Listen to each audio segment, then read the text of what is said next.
Hey there, everybody. Good morning, or good afternoon, or good evening. Pete Pardo here from Sea of Tranquility. Welcome to day 24 of albums that are 50 years old. Here in 2022, we are looking back at that great year of 1972, a terrific year of music. Lots of great albums from this particular year that are turning 50 this year.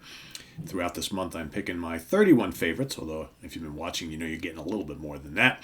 Each and every day, we're going to give you a different pick today, and of course, throughout the rest of the month, as I told you guys, all throughout the first half of the month. When you get to the latter part of the month, are where my all real favorites are going to be popping up. Because a lot of you have been asking about a lot of the ones that are coming. It's like, I can't believe Pete hasn't talked about these already yet. I know he's a big fan. Yes, I am.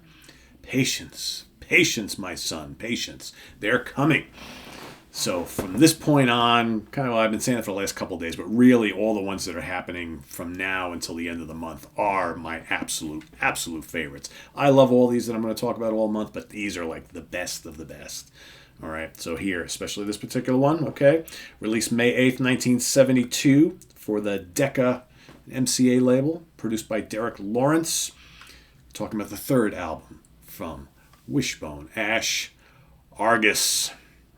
Yeah. A legendary album, arguably, maybe along with their debut, the best Wishbone Ash album ever released. It's got a ton of great songs. What is it? Is it hard rock? Is it folk rock? Is it progressive rock? Is it blues rock? Or is it all those things kind of rolled around, twisted, shaken up, and stirred? Yeah, probably, right?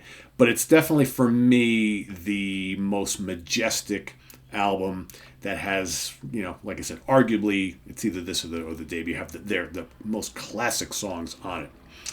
And of course, this features the legendary lineup of Martin Turner on bass guitar and vocals, Andy Powell on lead, harmony, rhythm, and acoustic guitars and vocals, Ted Turner on lead, harmony, rhythm, and acoustic guitars and vocals, and Steve Upton on drums with John Tout. Yes, that John Tout from Renaissance appearing on organ on one track. So, this album is, like I said, it's regal, it's majestic. The rockers rock hard. The more folky songs are very haunting. There's a bluesy slant to a couple of songs. There's little bits of jazz there. It's so good, and this album is chock full of all those wonderful twin guitar harmonies that this band were so known for. Such an influential band, right? Again, we've talked about this many times here on the channel about those highly influential twin guitar bands that probably, really jump-started what bands like Thin Lizzy and Iron Maiden and Judas Priest and all the other ones to follow were doing.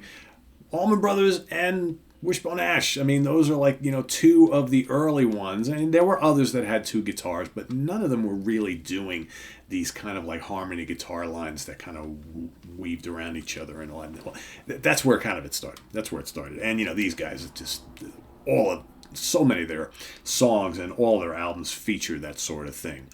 All right, but this is the album, I think, where all the songs, start to finish really come through. I mean, you got the Wonderful Time Was, Sometime World. I absolutely love Sometime World. Man, it's just, the chorus is so great. The guitars are so great. The song drives. It's like really good. Blowin' Free is a bluesy rave up. You got The King Will Come, big, majestic, kind of folky. Leaf and Stream is another one. Then you got Warrior and Throw Down the Sword, which are the, the big rockers to finish off the album. Again, there's this whole kind of like medieval sword and, I would say sorcery, but there's this whole like kind of like warrior going to battle type of thing that goes throughout this whole album. I mean, it's just such great. The electric lead guitars and the rhythms are just great. The acoustic guitars are just great. The vocals are outstanding. It's such a legendary album. I love it. That cover also is just unmistakable. Hypnosis, right? So, yeah, I mean, how can you not have this on the list? And as you can see, as we are moving in, we are in the top 10, the end of the month, right? The last little over a week of the month. Here's where all for me, my favorites are coming. So yeah, Argus from Wishbone Ash, their third album here on day 24. All right, we're going up to day 31. You got a bunch of really, really, really good ones, really special ones for me coming up. So stay tuned each and every day. So for today, also let us know what you think of Argus, if you haven't already, because I know a lot of you have picked Argus throughout the month. And also list your pick for today, because that's what we're doing each and every day. A pick from me, a pick from you guys, and on and on and on we go as we look at some of our absolute favorite albums from 1972. So I'm going to mention it now. I was going to wait till later in the month, but I know some of you have been starting to ask, well, Pete, we're getting late into the month already. What do you got in store for next month? Well, I was going to not do a album themed show for the daily show next month, but I had a lot of people who've been asking, and they were asking a month ago and 2 months ago. They're like, Pete, we know you like to revisit these years, or these albums where the year it's 50 years, right? What about 40 years? And I got to thinking and looking, and I was like, wow, 1982 was pretty damn spectacular. 40-year anniversary, right, of all these albums from 1982. I started looking over the album list. I'm like, ooh, I would really love to talk about my favorite albums from 1982. So, boom, that's what you're getting in February. Each and every day during the month of February, you're going to get my favorite. How many days were in February? Let's look that up, because I didn't do that before I started doing this. So, February of 2022, we've got 28 days. 28 days. My top 28 favorite albums are going to be coming at you next month. One pick for each day. So that's what's happening in the month of February.